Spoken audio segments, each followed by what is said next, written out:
જય ગુરુદેવ ભગવાન. આજે આપણે વેનોક 27નું વાવેતર કર્યું છે.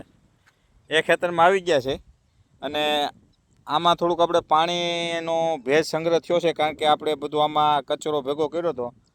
ડાયટ હતી, ધાણાની, તુવેરની ડાયટ હતી, બધી. એટલે પાણી થોડુંક વધારે પકડ્યું છે અને અમારે 2 વરસાદના રાઉન્ડ હારાઈ ગયા હતા. પણ આજે આપણે વિડીયો એટલા માટે કર્યો છે કે માંડવી આપણા વાકના હિસાબે થોડીક ગ્રોથ નથી કરી શકી, પણ આ માંડવીના દિવસો કેટલા થયા છે ને તમારે વિચારવા જેવું છે. કારણ કે આ માંડવી 23 થી 24 દિવસનું અત્યારે થયો છે. 23-24 દિવસની અંદર માંડવીમાં જે ફ્લાવરિંગ તમારે જોવું હોય તો હું તમને ખાલી ફ્લાવરિંગ બતાવી દઉં. કારણ કે જે વાત થઈ હતી વેનોક્સ તરફથી આપણે કે આ મારી વેરાયટી 80 થી 85 દીમાં પાકી જાય.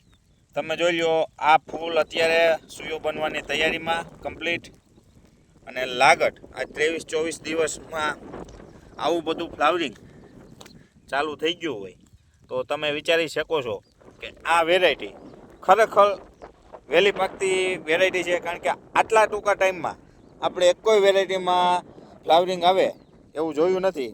આ એક જ વેરાયટી મેં વાવી છે, કારણ કે આપણે ટૂંકી વેરાયટી વાવી છીએ જે TAG 37 કરીને આવે. TGA મિત્રો, એ 37 નામની વેરાયટી આપણે વાવી જ છીએ અને એ 9 દિવસમાં પાકે છે. એમાં પણ આટલા વહેલા ફૂલ આવે એવું આપણે જોયું નથી.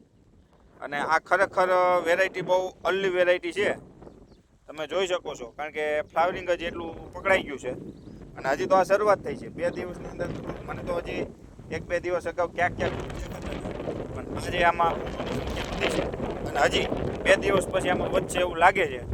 જો તમારે વેનોક 27ની માહિતી જોતી રહેવી હોય અને વેરાયટીની માહિતી જોવી હોય તો આપણું પેજ ફોલો કરજો, લાઈક કરજો અને કોમેન્ટ કરજો વધારે માહિતી માટે.